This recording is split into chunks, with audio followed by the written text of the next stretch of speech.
Hello everyone, कैसे हैं आप सब और क्या हाल समाचार हैं आपके। देखिए 19,744 करोड़ रुपया दिया गया है इस इंडस्ट्री को। और किसने दिया? गवर्नमेंट ऑफ इंडिया ने दिया। और इतना ही नहीं, 2030 तक गवर्नमेंट का टारगेट है इस इंडस्ट्री में टोटल 8 लाख करोड़ इन्वेस्ट करने का। इस इन्वेस्टमेंट से 6 लाख जॉब क्रिएट होगा। अब जिस इंडस्ट्री में इतना कुछ होने वाला है, गवर्नमेंट खुद सपोर्ट कर रही है, तो इसका मतलब ये हुआ कि ये इंडस्ट्री और इस इंडस्ट्री की कंपनी जो लिस्टेड है वो फ्यूचर में धमाकेदार होने वाली है। तो इसीलिए आज मैं आपके लिए इस इंडस्ट्री के 2 ऐसे स्टॉक के बारे में बताने वाला हूं जो आपको दे सकता है धमाकेदार रिटर्न। तो वीडियो को ध्यान से देखिएगा। और खाली स्टॉक का नाम सुन के आप कभी रिटर्न नहीं कमा सकते हैं, क्योंकि आज स्टॉक लीजिएगा, कल गिर जाएगा, परेशान हो जाइएगा। राइट है ना।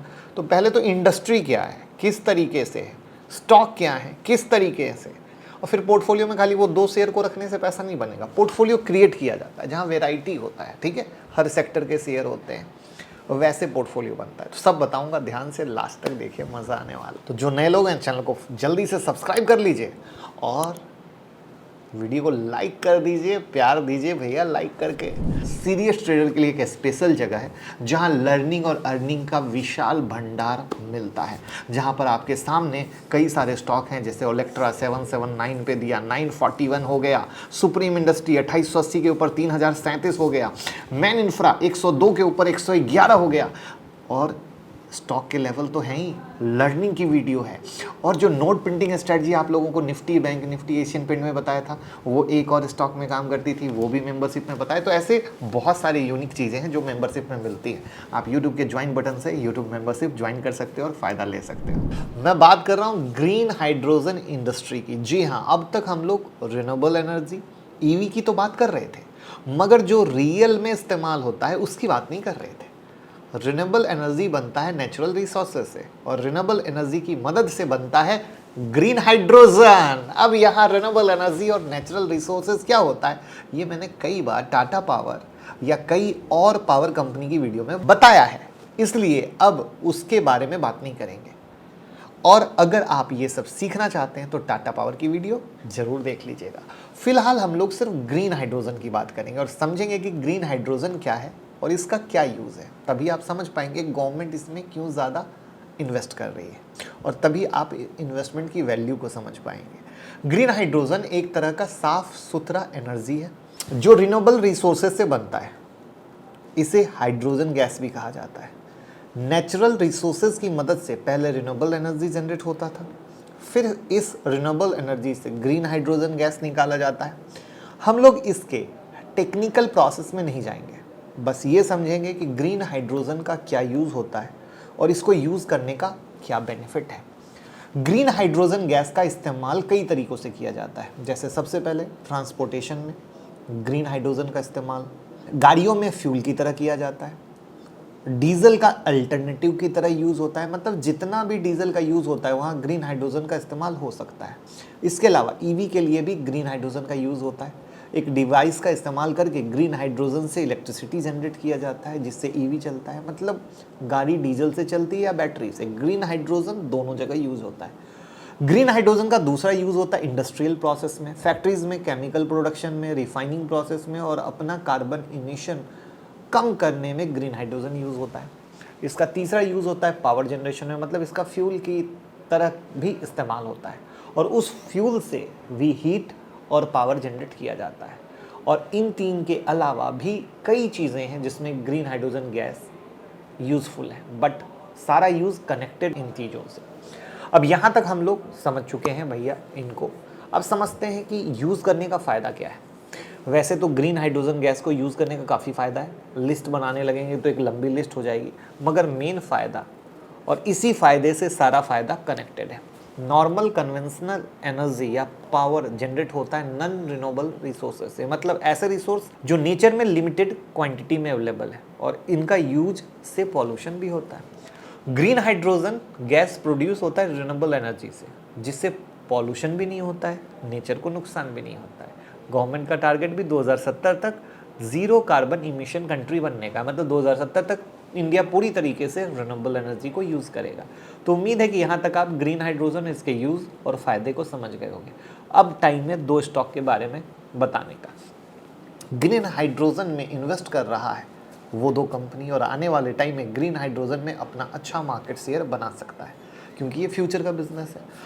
तो ध्यान देने की ज़रूरत ये है कि रिन्यूएबल एनर्जी कंपनी की मैं बात नहीं कर रहा, रिन्यूएबल एनर्जी पे लगभग सभी पावर कंपनी काम कर रही है। मैं बात कर रहा हूँ स्पेसिफिक ग्रीन हाइड्रोजन की, क्योंकि जो ग्रीन हाइड्रोजन एनर्जी में अपना मार्केट शेयर बनाएगा वही आने वाले टाइम में रोड पे राज करेगा। क्योंकि मैंने आपको इसके यूज़ बताए थे, डीजल ईवी दोनों ग्रीन हाइड्रोजन रिप्लेस कर सकते हैं। अब कंपनी का नाम जानते हैं। पहली कंपनी है L&T, लार्सन एंड टुर्बो, इंफ्रास्ट्रक्चर का हाथी। हाथी क्यों बोल रहा हूँ, आपके स्क्रीन पर इसके पीयर कंपनी का मार्केट कैप दिख रहा है। सभी का मार्केट कैप ऐड करेंगे तो 59,780 करोड़। L&T का मार्केट कैप 3,32,137 करोड़, मतलब सभी कॉम्पिटिटर से 5 गुना बड़ा। L&T इसलिए इंफ्रास्ट्रक्चर का हाथी। हम सभी जानते हैं L&T इंफ्रास्ट्रक्चर में काम करता है, मगर 2022 में L&T ने 100 बिलियन का इन्वेस्टमेंट प्लान किया है ग्रीन हाइड्रोजन सेगमेंट में। अब इसमें इंटर करेगा ग्रीन हाइड्रोजन और एडवांस केमिकल सेल बैटरी के थ्रू। जैन 2022 में L&T ने Norway based hydrogen pro AS के साथ एग्रीमेंट किया इंडिया में मैन्युफैक्चरिंग प्लांट सेटअप करने के लिए। अब हाइड्रोजन प्रोडक्शन प्लांट का डिजाइनिंग, इंजीनियरिंग और मैन्युफैक्चरिंग का काम करता है।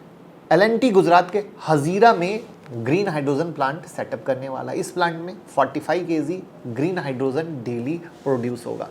इसका इस्तेमाल किया जाएगा L&T के हजीरा मैन्युफैक्चरिंग प्लांट में। इस एग्रीमेंट के बाद L&T ने IOC के साथ इलेक्ट्रोलिस्टर का मैन्युफैक्चरिंग और सेलिंग का एग्रीमेंट किया। अब इसका यूज होता है ग्रीन हाइड्रोजन के प्रोडक्शन के लिए। इसके बाद मार्च 2023 में L&T ने मैकफी एनर्जी के साथ एग्रीमेंट किया इलेक्ट्रोलिस्टर का मैन्युफैक्चरिंग करने के लिए। मतलब भाई L&T पूरी तरीके से ग्रीन हाइड्रोजन में अपना पकड़ मजबूत करने में लगा है। जिससे ग्रीन हाइड्रोजन बनता है वो डिवाइस भी L&T बनाएगा और सेल करेगा, और green hydrogen energy directly sell करेगा।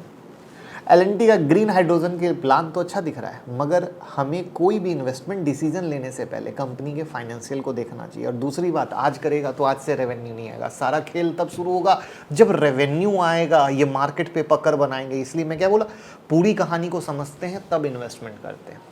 तो L&T के फाइनेंशियल पे year over year quarterly sale growth है 10.4%, प्रॉफिट ग्रोथ है 10.1%, करंट ROE है 12.1%, 5 ईयर का एवरेज ROE है 14%, करंट ROC है 12.5%, 5 ईयर का एवरेज ROC है 12%। ROE अपने एवरेज से डाउन है, मगर ROC सही है। डेट टू इक्विटी 1.35, मतलब कंपनी पर डेट इक्विटी से ज़्यादा है, तो ये एक रेड फ्लैग हो गया। इस डेट को मैनेज करने के लिए इंटरेस्ट कवरेज रेशियो 2.84, मतलब कंपनी को जितना इंटरेस्ट पे करना है उससे 2.8 टाइम ज़्यादा रेवेन्यू जनरेट कर रही है। तो ये क्या हो गया, tension free. Current ratio L&T का 1.36, मतलब कंपनी के पास करंट एसेट ज़्यादा है और लाइबिलिटी कम। इन सब के अलावा L&T का जो पेट्रोस्की स्कोर है 7, मतलब फाइनेंशियल हेल्थ अच्छा है। मैंने आपको बताया था ना कि ये स्कोर अच्छा होना ज़रूरी है, इससे कंपनी का हेल्थ पता चलता है। 0 से 9 का रेंज रहता है, 7 से ऊपर हो तो अच्छा है। अगर आप रेगुलर हमारी वीडियो देख रहे होगे, जो ये सीरीज़ मैंने शुरू की है, तो आपको पसंद आया होगा। तो यहाँ तक हम लोग L&T के ग्रीन हाइड्रोजन का प्लान, फाइनेंशियल समझ चुके हैं। अब वैल्यूएशन कब देखेंगे, लास्ट में, क्योंकि दूसरी कंपनी को भी तो समझ लेते हैं। दूसरी कंपनी है रिलायंस इंडस्ट्री, मोटा भाई की। मुकेश अंबानी ने जिस तरीके से टेलीकॉम इंडस्ट्री में तहलका मचाया है और नेट और वॉइस कॉल को सस्ता कर दिया, अब वैसे ही सबसे अफोर्डेबल ग्रीन एनर्जी प्रोवाइड करना चाहते हैं। इन्होंने 75,000 करोड़ इन्वेस्टमेंट का प्लान किया है रिन्यूएबल एनर्जी में। इसके अलावा आने वाले 10 से 15 साल में रिलायंस 5.95 लाख करोड़ का इन्वेस्टमेंट करने वाली है ग्रीन एनर्जी में। इस इन्वेस्टमेंट से Reliance 100 gigawatt renewable energy power plant setup करेगा। अब यहाँ पर एक सवाल पहले पूछता हूँ, अदानी भाई भी आने वाले हैं, आपको कौन लगता है, रिलायंस आगे निकलेगा या अदानी? कमेंट में जल्दी से बताइए, क्योंकि ये बड़ा इंटरेस्टिंग है। रिलायंस इंडस्ट्री अपने रिफाइनरी में ग्रे हाइड्रोजन का यूज़ करता है, जिसे अब ग्रीन हाइड्रोजन से रिप्लेस करने का प्लान कर रहा है। ग्रे हाइड्रोजन हाइड्रोजन ग्रुप का ही हिस्सा है जो नॉन रिन्यूएबल एनर्जी से बनता है। अब देखो नई चीज़ आई ना, ग्रे ग्रीन, यही तो है गेम। और 2035 तक रिलायंस का टारगेट है net zero carbon emission company बनने का। इसके अलावा रिलायंस ने डेनमार्क के सिटिडल के साथ कोलैबोरेशन किया इंडिया में हाइड्रोजन इलेक्ट्रोलाइजर की मैन्युफैक्चरिंग करने के लिए। इस कोलैबोरेशन से रिलायंस मार्केट के मुकाबले लोअर कॉस्ट पे ग्रीन हाइड्रोजन प्रोड्यूस करेगा। तो अब टक्कर हो जाएगी L&T रिलायंस की, कौन आगे राइट।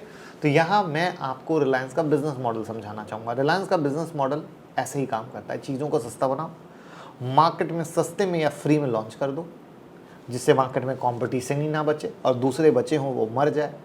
तो उम्मीद है कि यहाँ तक आप रिलायंस का ग्रीन हाइड्रोजन का प्लान समझ चुके होंगे और बिजनेस प्लान भी समझ गए होंगे। यहाँ पे एक बड़ी इंटरेस्टिंग स्टोरी है L&T के होस्टाइल टेक ओवर की, और वो रिलायंस से रिलेट करती है। क्या आपने सुनी है, कभी जाना है? बताइएगा ज़रूर कमेंट में, या सुनना चाहते हैं तो मैं वीडियो बनाऊंगा। और फटाफट डीमेट अकाउंट हमारे साथ ओपन कर लीजिए, क्योंकि वहाँ पर स्टॉक मार्केट की न्यूज, स्ट्रैटेजी, कई सारी अनगिनत बेनिफिट मिलने वाली है जो हमारे साथ डीमेट अकाउंट खोलेंगे उनको देने वाले हैं। तो लिंक डिस्क्रिप्शन में, ज़ीरोधा अपस्टॉक एंजल कहीं से भी ओपन कर सकते हैं। सोचिएगा, आपके पास डीमेट होगा बट इतना प्यार कौन देगा? तो जहां प्यार देता हो उनके साथ रखिए और ट्रेड करते रहिए। Thank you. अब रिलायंस के फाइनेंशियल को देखते हैं। रिलायंस का year over year quarterly sale growth है 2.69%, प्रॉफिट ग्रोथ है 19.1%। यहाँ सेल कम बढ़ा है मगर प्रॉफिट ज़्यादा बढ़ा। ऐसा इसलिए क्योंकि रिलायंस अपने एक्सपेंस को कम कर रही है लगातार। करंट ROE है 8.33%, 5 ईयर का एवरेज ROE है 8.78%, करंट ROC है 10.1%, 5 ईयर का एवरेज ROC है 9.8%। तो दोनों रिटर्न रेशियो अपने एवरेज के आसपास, इसलिए फ्लैट कहा जा सकता है। डेट टू इक्विटी है 0.41, मतलब कर्ज इक्विटी से कम है। इंटरेस्ट कवरेज रेशियो है 5.84, जो काफ़ी अच्छा है, अच्छा नहीं काफ़ी अच्छा। करंट रेशियो है 1.11। तो इन सब के अलावा रिलायंस का स्कोर, जो पेट्रोस की स्कोर है, 6 है, राइट। 7 से ऊपर होता तो हेल्दी माना जाता, बट ऑलमोस्ट पास है। ओवरऑल दोनों स्टॉक को समरी करें तो L&T पे एक रेड फ्लैग है कि कर्ज ज़्यादा है, और रिलायंस का रेड फ्लैग ये है कि इनका पेट्रोस की स्कोर 7 से कम है। मगर ये दोनों कंपनी साइज में इतनी बड़ी है कि ये रेड फ्लैग ज़्यादा बिग इम्पैक्ट बिल्कुल नहीं डालते। मगर एज एन इन्वेस्टर आपको इन रेड फ्लैग को ध्यान रखकर ट्रैक करना बहुत ज़्यादा ज़रूरी होता है। अब टाइम है वैल्यूएशन को देखने का। तो L&T का करंट PE 32, इंडस्ट्री का PE 24.10, मतलब अपनी इंडस्ट्री से हाई वैल्यू पर ट्रेड कर रहा है L&T। मगर क्योंकि L&T अपनी इंडस्ट्री में सबसे बिग प्लेयर है तो थोड़ा प्रीमियम तो खाएगा ही खाएगा, राइट। तो इसलिए हमें L&T का PE रेशियो देखना होगा, और L&T का PE रेशियो 8.59, मतलब हाईली ओवर प्राइस्ड। इसके अलावा L&T का ग्राहम नंबर है 1032, करंट प्राइस है 2363। ग्राहम नंबर के मुताबिक अपने रियल वैल्यू से अप्रॉक्स डबल पे ट्रेड कर रहा है। मतलब भैया महंगा है, करेक्शन आए तो मज़ेदार चीज़ बनेगा। कैसी लगी एनालिसिस, देखने का नज़रिया? क्यों वीडियो लंबी होती है समझ पा रहे हो, आपके खून पसीने की कमाई है। अब रिलायंस पे आते हैं। करंट PE है 25.20, इंडस्ट्री PE है 13.4। इंडस्ट्री PE के मुताबिक क्या है? Over priced, right. रिलायंस के केस में भी सिर्फ इंडस्ट्री PE से कंपेयर करने से काम नहीं चलेगा, क्योंकि कई सारा बिजनेस कर रहे हैं। तो PE रेशियो 1.93, यहाँ पे भी थोड़ा ओवर प्राइस्ड है। अब इनके ग्राहम नंबर पे आते हैं। ग्राहम नंबर है 1641, करंट प्राइस है 2482। तो ग्राहम नंबर में के अनुसार क्या होगा? 841 पॉइंट ऊपर चल रहा है। तो दोनों कंपनी वैल्यूएशन की समरी करें तो ओवर प्राइस्ड है। इन्वेस्टमेंट के लिए गिरावट का वेट कीजिए। कंपनी किस तरीके से ग्रीन एनर्जी में आना शुरू होगी, ग्रीन एनर्जी से कैसे रेवेन्यू आना शुरू होगा, उस पर फोकस कीजिए, राइट है। कैसे कैसे रेवेन्यू आएंगे, कौन एक दूसरे को तोड़ेगा, कौन एक दूसरे को जोड़ेगा, तो वहाँ पर ये सब चीज़ें देखनी ज़रूरी होगी। क्योंकि कंपनियाँ कैसे आगे बढ़ती हैं, कैसे बिजनेस लाती हैं, वो बहुत इंपॉर्टेंट होता है। और वो जब हम ट्रैक करते हैं तब बनता है पैसा। This is the big reason, जहाँ पर जब हम इन सारे पैरामीटर को सोच समझ कर इन्वेस्ट करते हैं तो कभी डर नहीं लगता, कभी गलती नहीं होती, क्योंकि हमें पता होता है हमने क्या जाना है, क्या समझा है, क्या देखा है, तब पैसा लगा रहे हैं। क्योंकि कोई भी चीज़ लगातार ऊपर नहीं जाती। लोग मोस्टली थंबनेल देखकर इन्वेस्टमेंट करते हैं और बाद में क्या कहते हैं, हम फंस गए। अरे भैया, वैल्यूएशन बताया जाता है हर वीडियो में, वो वैल्यूएशन को सुनोगे, समझोगे, जानोगे तभी तो होगा। खाली ऊपर की 4 अच्छी बातें सुनकर थोड़ी होगा। सिक्के के 2 पहलू होते हैं, अच्छा और बुरा। हमारा काम अच्छा और बुरा दोनों बताना है, राइट। तो उम्मीद करता हूँ वीडियो पसंद आई होगी, एनालिसिस पसंद आई होगी, तो वीडियो को लाइक कमेंट शेयर कीजिए और प्यार दीजिए, मोहब्बत दीजिए। Thank you so much. आप लोगों की हमेशा डिमांड रहती थी सर हम सीखना चाहते हैं बट हमारे पास पैसे नहीं है, तो आपका भाई अब आपके लिए लॉन्च कर चुका है finovings.com, जहां पर फिनोविंग्स एकेडमी के अंदर जब आप जाते हो तो वहां पर आपको अनगिनत चीजें सीखने को मिलती है, चाहे वो टेक्निकल एनालिसिस हो, फंडामेंटल एनालिसिस हो, म्यूचुअल फंड हो, इंश्योरेंस हो, पर्सनल फाइनेंस हो, सब कुछ मिलेगा। तो आप हमारी वेबसाइट पर जाएं, लिंक डिस्क्रिप्शन में है, आपके सामने सब कुछ दिख रहा है। तो जब आप इस पे क्लिक करेंगे अंदर में आप एग्जाम दे सकते हैं, क्वेश्चन पूछे जाएंगे, बहुत ही यूनिक चीज करने की कोशिश की है और प्लीज इसको शेयर जरूर कीजिएगा जिससे सब सीख सके।